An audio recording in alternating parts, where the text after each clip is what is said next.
Pada kesempatan ini saya akan berbicara mengenai cardiac biomarker acute coronary syndrome. Teman-teman tadi sudah dijelasin ya semua bahwa patofisiologi dari acute coronary syndrome adalah karena terjadinya proses trombosis. Itu terjadi pada pembuluh darah koroner. Buat yang sudah pernah ikut ACLS, ingat lagi ya, kita punya 3 terminologi untuk acute coronary syndrome. Yang pertama, acute coronary syndrome dengan ST elevation myocardial infarction atau STEMI. Kita bisa lihat di sini, pasien dengan keluhan nyeri dada. Kemudian kita lakukan pemeriksaan EKG, kita melihat ST segmennya. Kalau yang terjadi elevasi berarti kita kategorikan sebagai suatu STEMI. Yang kedua adalah non STEMI. Ya, non STEMI itu tanpa ST elevasi, namun kita bedakan dengan kategori yang ketiga yaitu unstable angina atau UAP. Seringkali saya terima konsulan dari dokter jaga begini ya, di ruangan atau lagi di UGD. Dok, kita punya pasien dok, EKG-nya non STEMI. Bener nggak kira-kira itu? EKG-nya non STEMI. Ya, itu adalah pemakaian terminologi yang salah. EKG itu iramanya sinus, apakah dia ada ST elevasi atau yang non ST elevasi. Namun kita mengkategorikan jenis yang mana itu berdasarkan pemeriksaan yang lain. Ini dia. Dulu waktu saya koas, saya diajarin ya sama kardiolognya bahwa untuk mendiagnosa suatu acute coronary syndrome atau SKA atau ACS itu 3 kriteria WHO. Yang pertama nyeri dada yang khas di dada kiri menembus ke punggung, leher seperti tercekik, menjalar ke lengan kiri terutama di jari kelingking, itu adalah keluhan nyeri dada. Ya, yang kedua kita lihat EKG, nyeri dada, EKG. EKG-nya itu apakah ada ST elevasi, ST depresi atau ada segmen T yang inverted. Yang ketiga adalah enzim jantung atau biomarker. Namun kriteria ini tahun demi tahun ternyata ada revisi, ada perbaikan. Nah, suatu konsensus yang baru dikeluarkan tahun lalu yaitu namanya Universal Definition of MI. Ini disebutkan bahwa kita mendiagnosa myocardial infarction kalau memenuhi kriteria berikut ini. Yang pertama, enzimnya itu positif. Itu artinya ada fall and rise, ada naik atau turun, disertai dengan gejala berikut ini: nyeri dada yang khas, simptom iskemia. EKG-nya ada new LBBB atau yang presumably new LBBB. Selain itu kita lihat ada terjadinya pneumatologis. Yang keempat, kalau kita lihat dari pemeriksaan ekokardiografi, ya ekokardiografi itu mirip-mirip USG, ya, tapi dilakukan pada jantung. Nanti akan disampaikan oleh Dr. Amiliana. Ada perubahan, ada kelainan di sana. Dan yang terakhir, atau pada saat kateterisasi kita melihat trombus. Ini adalah setelah kriteria ini terpenuhi, baru kita sebutkan sebagai MI. Kalau kita ngomong soal biomarker, teman-teman kasih tahu. Kalau kita mau lihat ada kerusakan pada liver, kita periksa SGOT, SGPT, benar ya? Kemudian kalau kita mau lihat pasien kita ginjalnya rusak atau enggak, kita lihat urea kreatinin. Nah, untuk jantung, ya yang spesifik pada acute coronary syndrome itu ada khusus.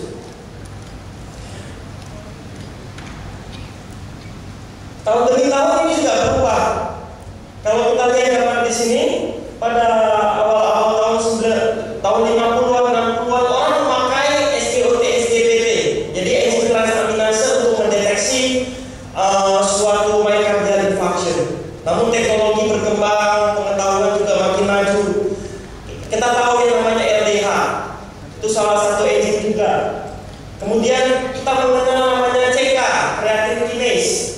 Creatine kinase ada lagi yang lebih spesifik CKMB, creatine kinase myoglobin. Dan yang paling spesifik dan kita ketahui untuk mendeteksi suatu myocardial infarction adalah yang kita kenal sebagai namanya troponin.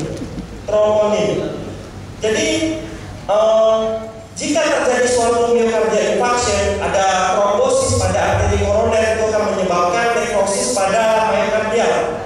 sehingga sel-sel miokardnya itu kan pecah, lisis. Waktu dia lisis, isi dari selnya itu akan keluar dan masuk ke dalam darah. Nah, isi sel itu yang kita detek dalam darah positif atau negatif. Ya, sama kalau kayak misalnya ada liver, ada hepatitis misalnya, sel livernya kan pecah, ya, hepatositnya pecah sehingga keluar enzim yang mestinya di dalam sel, tapi dia masuk ke dalam darah sehingga kita nilai SpO2-nya 200 misalnya. Jadi kira-kira seperti itu proses mekanisme kenapa kita bisa mendeteksi troponin T yang positif atau negatif untuk membedakan atau menentukan suatu diagnosa. Ini berdasarkan guideline yang kita tahu ya, terutama yang sudah pernah ikuti kursus ACLS, bahwa untuk menentukan pasien mengalami myocardial infarction, kita perlu memeriksa yang namanya biomarker. Biomarker tadi yang namanya saya sebutkan. Yang pertama, yang kita pernah kenal dengan biomarker itu adalah CK atau CKMB. CK itu singkatan dari creatine kinase, MB-nya itu myoglobin. Jadi creatine kinase ini merupakan suatu protein, ya, protein yang terdapat dalam sel. Yang waktu sesuatu terjadinya infak, dia akan keluar dari miosit, dari myocardial sel, dan kita bisa deteksi dalam darah. Ini mulai kita kenal tahun 1970 sampai 1980-an. Namun ternyata kita ketahui bahwa dia kurang sensitif untuk mendiagnosa suatu myocardial infarction. Kenapa? Karena si CKMB ini ternyata juga terdapat pada sel otot, dan itu juga banyak terdapat pada sel liver. Akibatnya apa? Orang kadang datang dengan ke UGD dengan buat nyeri dada. Tuh, saya nyeri dada kok. Emangnya baru ngapain? Saya baru olahraga. Emang kamu rajin olahraga? Enggak, kalau saya udah lama nggak olahraga. Tapi tiba-tiba karena teman ajak saya nge-gym, saya paksain, dada saya sakit. Kita periksa CKMB-nya si naik. Nanti terjadi kenaikan. Apakah itu myocardial infarction? Kalau EKG-nya normal? Enggak, ternyata karena CKMB ini banyak juga terdapat pada sel otot, sehingga untuk membedakannya agak susah. Nah, yang lebih spesifik itu adalah satu biomarker atau enzim yang kita sebut, yang kita kenal dengan namanya troponin. Troponin ini lebih spesifik, dia fokus adanya hanya di sel otot jantung. Jadi kalau misalnya kerusakannya itu di skeletal muscle atau sel otot, ya, misalnya pectoralis, nah itu nggak akan ngaruh dia nggak akan keluar, dia nggak akan terdeteksi dalam darah karena dia adanya berada pada sel otot jantung. Troponin ini ada 3 jenis, troponin T, troponin I, dan ada yang namanya troponin C.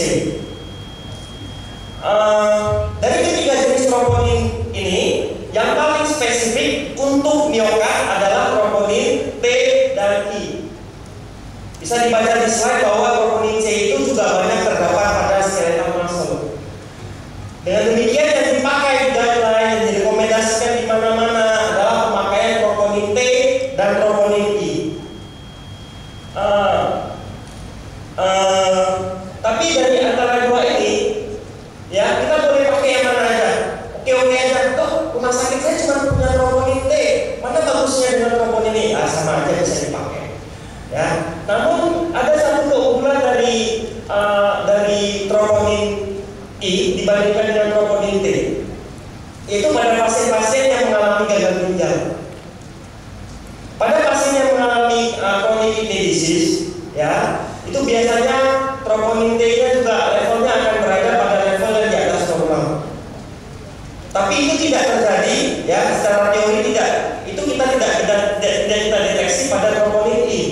Sehingga pada pasien dengan CKD, ya, ini berdasarkan teori yang juga disebutkan dalam guideline myocardial infarction, preferably atau kita lebih mengutamakan kalau memang ada, kita periksanya itu troponin I dan bukan troponin T.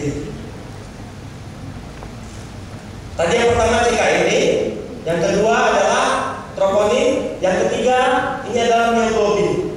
Mioglobin ini adalah satu protein yang terikat dengan zat besi. Mioglobin, hemoglobin. Globin itu berarti berkaitan dengan zat besi. Ya, itu terdapat pada sel otot juga. Namun dia tidak spesifik pada sel otot jantung. Dia juga terdapat pada skeletal muscle. Keunggulan dari mioglobin ini dibandingkan CKMB dan dengan troponin adalah dia cepat terdeteksi dalam darah dibandingkan dengan troponin T dan troponin I. Kita bisa lihat di sini. Jadi waktu kita sebagai dokter UGD, dokter ruangan, ada pasien CSP, ya kita harus selalu menanyakan onset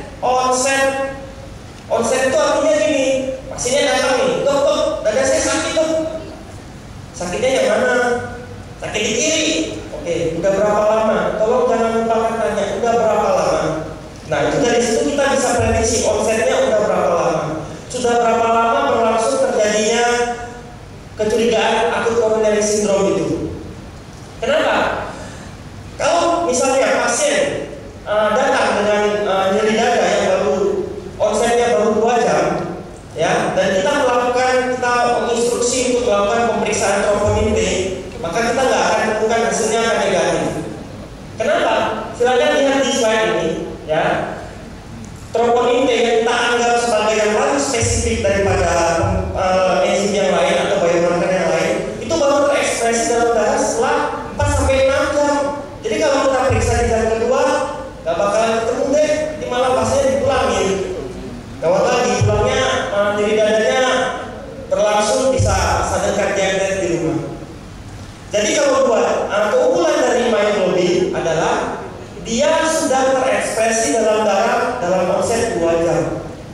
Walaupun dia tidak spesifik, namun di onset awal dia berguna. CKMB dengan troponin T kata orang, beda-beda tipis. Kalau CKMB itu kita bisa mulai periksa dalam onset 4-6 jam. Biasanya troponin T baru akan keluar setelah 6-8 jam. Oke, jadi yang saya sampaikan di sini ada 3 ya, saya ulangi: CKMB, mioglobin dan troponin. Troponin boleh troponin T atau boleh troponin I. Keunggulan dari troponin T adalah karena spesifik, ya, dia tidak terdapat pada sel otoskeletal, nggak ada di liver. Jadi kalau begitu dia positif, nah ini kita harus benar-benar aware nih, jangan-jangan memang MI. Kecuali tadi kalau ada CKD-nya, kita baru berpikir 2 kali. Namun dia baru keluar setelah di atas 6 jam. Jadi kalau CSP-nya baru 2 jam, 3 jam, kalaupun kita periksa kita nggak berharap nilainya akan positif. Yang kedua adalah CKMB. Ya, yang ketiga mioglobin. Mioglobin ini walaupun tidak spesifik, namun keluarnya cepat, sehingga bisa menolong kita untuk mendeteksi dengan lebih awal, biar kita yakin nih, oh ini MI, oh ini bukan MI, atau belum terlihat MI. Kegunaan dari salah satu kegunaan lain dari biomarker ini adalah dia punya nilai prognostik. Artinya begini, pasien yang troponin T-nya itu, troponin T itu atau troponin ini nilai positifnya itu adalah lebih dari 0,03, ya, lebih dari 0,03. Kita akan lebih yakin kalau nilainya itu lebih dari 0,1. Dia punya nilai prognostik itu begini. Kita bisa lihat dari grafik ini. Orang yang pasien yang MI tapi troponin T-nya 0,5 itu pasti mempunyai resiko yang lebih kecil dibandingkan orang yang troponin T-nya lebih dari 1,5 atau lebih dari 2 kita bilang. Karena jumlah troponin yang kita periksa dalam darah dan bisa kita diukur sama oleh ahli PK-nya itu sebanding dengan lebih kurang ya, menunjukkan berapa besar daerah miokard yang mengalami infak. Jadi kalau yang troponin T-nya 2 dengan yang troponin T-nya 0,3, pasti yang 2 itu lebih berat. Mungkin yang di atas 2 itu infaknya lebih luas, anterior ekstensif misalnya.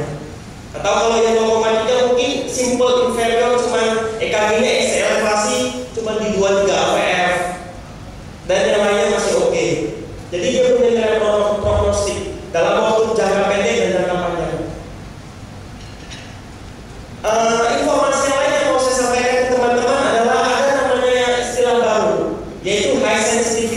troponin.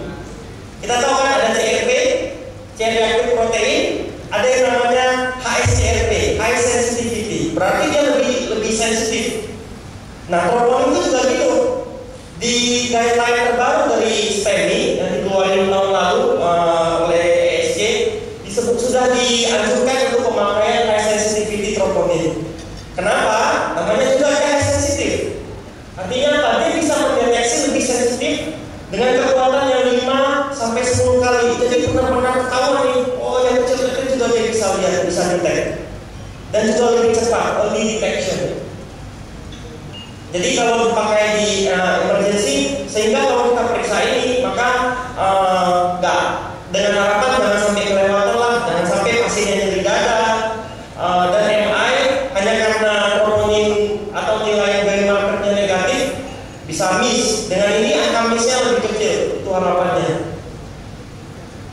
Yang saya tahu di Indonesia dipakai di harapan kita, ya Dr. Amelia ya, udah mulai pakai high sensitivity troponin. Tempat lain belum, bahkan waktu saya sekolah spesialis juga belum pakai HS troponin. Memang salah satu risikonya adalah semakin banyak orang yang terdetek karena dia terlalu sensitif, nilai kecil-kecil dia bisa lihat.